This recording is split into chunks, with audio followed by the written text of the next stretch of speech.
هر گونه که خودمون صلاح بدونیم، هر زمان که خودمون صلاح بدونیم، پاسخ مناسب رو همونطور که مقام معظم رهبری فرمودند، لذا در سه بعد نقض حاکمیت عراق، امریکہ تیار رہے، جواب ملے گا اور بھرپور ملے گا۔ ایرانی وزیر خارجہ جواد ظریف کا دو ٹوک اعلان، یہ بھی کہا امریکی عوام خود کو ٹرمپ کی پالیسیز کے باعث غیر محفوظ سمجھے۔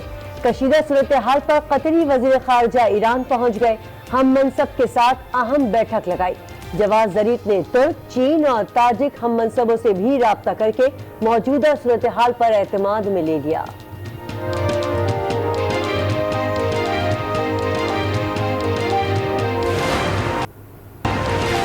ایرانی صدر حسن روحانی کی شہید جنرل قاسم سلیمانی کے گھر آمد، اہل خانہ سے ملاقات میں تعزیت کا اظہار کیا۔ عراقی مذہبی رہنما آیت اللہ علی سیستانی نے امریکی حملے میں جنرل سلیمانی کی شہادت کو عراقی خود مختاری کی خلاف ورزی قرار دے دیا۔ آرمی ایکٹ میں ترمیم کی منظوری سے متعلق حکومت نے حکمت عملی تیار کر لی، قانون سازی کا عمل منگل تک مکمل ہونے کا امکان۔ اپوزیشن کے مطالبے پر بل سینٹ کی قائمہ کمیٹی ورائے دفاع کو بھیجے جائیں گے۔ پیر کو قومی اسمبلی سے منظوری کے بعد تینوں بل سینٹ میں پیش کیے جائیں گے۔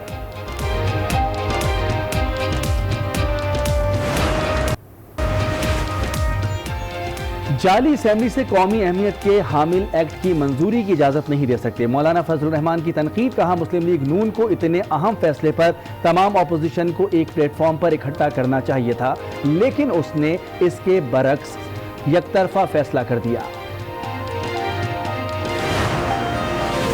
اسلام آباد پہنچا تو نون لیگ آرمی ایکٹ ترامیم پر غیر مشروط حمایت کر چکی تھی۔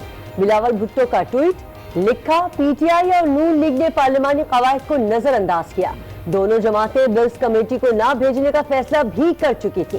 خوشی ہے تمام پارٹیاں بل کمیٹی کو بھیجنے پر متفق ہوئی، یہ بل سینٹ کی قائمہ کمیٹی میں بھی نظر ثانی کے لیے جائے گا۔ نئے پاکستان میں تعلیم کے ساتھ کھلواڑ، کیا کر رہی ہے تبدیلی سرکار؟ خیبر پختونخوا میں میٹرک پاس شخص کو صوبے کا نیا وزیر تعلیم بنا دیا گیا۔ میٹرک پاس اکبر ایوب پہلے وزیر مواصلات تھے، اب صوبے میں تعلیم کی باغ ڈور سنبھالیں گے۔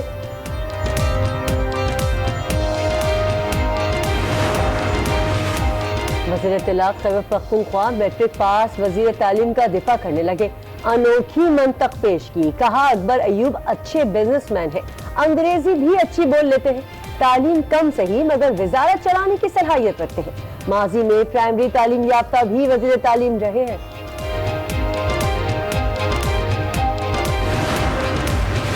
وزیر اعظم کی میاں والی آمد، ماڈل پولیس اسٹیشن کا افتتاح کر دیا۔ عمران خان کہتے ہیں model police station police system میں بہتری کی شروعات ہے، پولیس اچھا کام کرتی ہے تو ملک کی تقدیر بدل جاتی ہے۔ کپتان کا خیبر پختونخوا جیسا پولیس نظام پنجاب میں بھی لانے کا عزم۔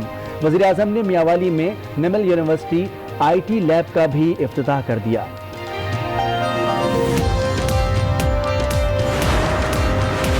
لاہور میں وزیر اعظم کے بھانجے شیر شاہ کے گھر پر ڈکیتی کی واردات، مسلح افراد 8 طلائی چوڑیاں اور ایک پسٹل لے گئے۔ واقعے کا مقدمہ تھانہ ریس کورس میں درج، پولیس نے مالی کے بیٹے کے ملوث ہونے کا خدشہ ظاہر کر دیا، گرفتاری کے لیے تلاش شروع۔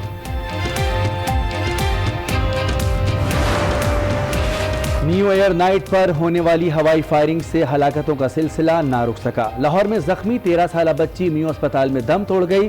نیو ایئر نائٹ پر ایمان فاطمہ کے سر میں گولی لگی تھی، اسپتال میں 4 روز سے زیر علاج تھی۔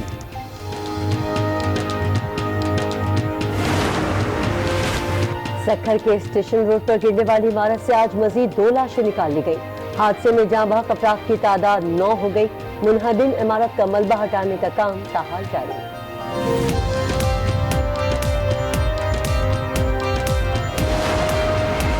کراچی کے علاقے ٹمبر مارکیٹ میں ایک اور عمارت گرنے کا خطرہ، 7 منزلہ عمارت جھکنے لگی۔ فائر بریگیڈ عملے نے عمارت کو خالی کرانا شروع کر دیا۔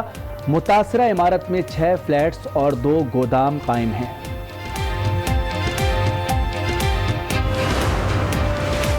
میئر کراچی کی زخمی حسنین حیدر کے گھر آمد، بیٹے کی فائرنگ پر معافی مانگی۔ زخمی کے والد محبوب عباسی نے معاف کر دیا، مقدمہ واپس لینے کی یقین دہانی بھی کرا دی۔ چیف جسٹس پاکستان گلزار احمد کی مزار قائد پر حاضری، پھول چڑھائے، فاتحہ خوانی کی، مہمانوں کی کتاب میں تاثرات درج کیے۔ چیف جسٹس نے مزار قائد کے احاطے میں پودا بھی لگایا۔ خیبر پختونخوا لکی مروت میں پولیو کا ایک کیس سامنے آ گیا، تعداد 89 ہو گئی۔ رواں سال پہلی 3 روزہ انسداد پولیو مہم 13 جنوری سے چلائی جائے گی۔ بلوچستان میں بھی 2 کیس رپورٹ، بچوں کا تعلق جعفر آباد اور چمن سے ہے۔ ملک بھر میں گیس بحران، پنجاب کے مختلف علاقوں میں چولہے ٹھنڈے پڑ گئے، لوگ احتجاج پر مجبور، سندھ کا بھی برا حال۔ ایبٹ آباد کے گھر میں گیس لیکیج سے بچی جاں بحق، میاں بیوی کی حالت غیر ہو گئی۔ سردی سے بچنے کے لیے متاثرہ افراد رات میں گیس ہیٹر جلا کر سوئے تھے۔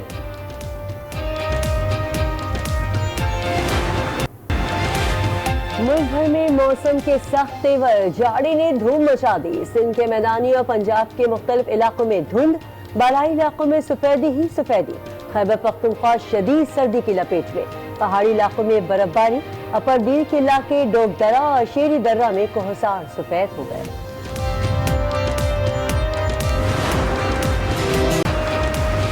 ملک میں سونے نے تاریخ ساز ریکارڈ بنا ڈالا، قیمت بلند ترین سطح پر پہنچ گئی۔ 30 تولہ سونا 550 روپے مزید مہنگا، قیمت 90,200 ہو گئی۔ 10 گرام سونا 472 روپے بڑھ کر 77,332 روپے کا ہو گیا۔ پاکستان میں پچز کا معیار کیسے بہتر بنایا جائے؟ پاکستان کرکٹ بورڈ نے برطانوی ماہر کیوریٹر اینڈ ایٹیکنس کی خدمات حاصل کرنی۔ کراچی پہنچے، نیشنل اسٹیڈیم میں پچز کا معائنہ کیا، لوکل کیوریٹرز نے بریف بھی کیا۔ ایٹیکنس دیگر سینٹرز کا بھی دورہ کریں گے۔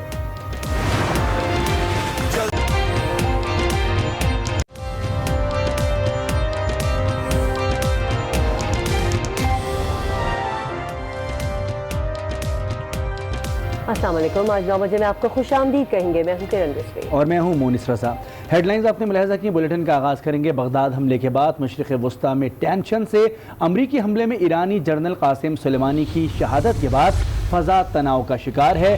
قاسم سلیمانی اور کمانڈر ابو مہدی کے جنازوں میں ہزاروں افراد نے شرکت کی۔ بغداد کی فضائیں مرگ برگ امریکہ کے نعروں سے گونج اٹھی۔ امریکی حملے کی CCTV فوٹیج بھی منظر عام پر آ گئی ہے۔ امریکہ نے ممکنہ صورتحال سے نمٹنے کے لیے مزید 3000 فوجی تعینات کر دیے۔ ایران نے جنرل قاسم کی شہادت کے بعد جنرل اسماعیل غنی کو القدس فورس کے کمانڈ سونپ دی ہے۔ 62 سالہ اسماعیل غنی ایران کی دوسری طاقتور ترین شخصیت بن گئے۔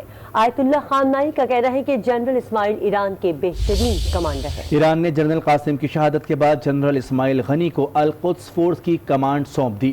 62 سالہ اسماعیل غنی ایران کی دوسری طاقتور ترین شخصیت بن گئے۔ آیت اللہ خامنائی کا کہنا ہے کہ جنرل اسماعیل ایران کے بہترین کمانڈر ہیں۔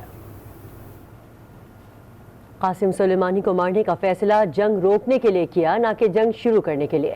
امریکی صدر ڈونلڈ ٹرمپ کی نیوز کانفرنس، کہتے ہیں قاسم سلیمانی دہشت گرد تھے، انہوں نے کئی بے گناہوں کو قتل کیا، وہ سینکڑوں امریکی عام شہریوں اور سپاہیوں کی موت کے ذمہ دار تھے۔ ان کا کہنا تھا کہ ہم امریکہ کے دشمنوں کو تلاش کریں گے اور انہیں تباہ کر دیں گے۔ We took action last night to stop a war. We did not take action to start a war. The United States military successfully executed a flawless precision strike that killed the #1 terrorist anywhere in the world, Qasem Soleimani, and terminated him. We will find you, we will eliminate you, we will always protect our diplomats. ایرانی وزیر خارجہ Javad Zarif نے امریکہ کو رد عمل کے لیے خبردار کر دیا۔ کہتے ہیں امریکہ نے سنگین غلطی کر ڈالی، ٹرمپ کی پالیسیوں سے امریکی عوام خود کو مزید غیر محفوظ سمجھیں گے۔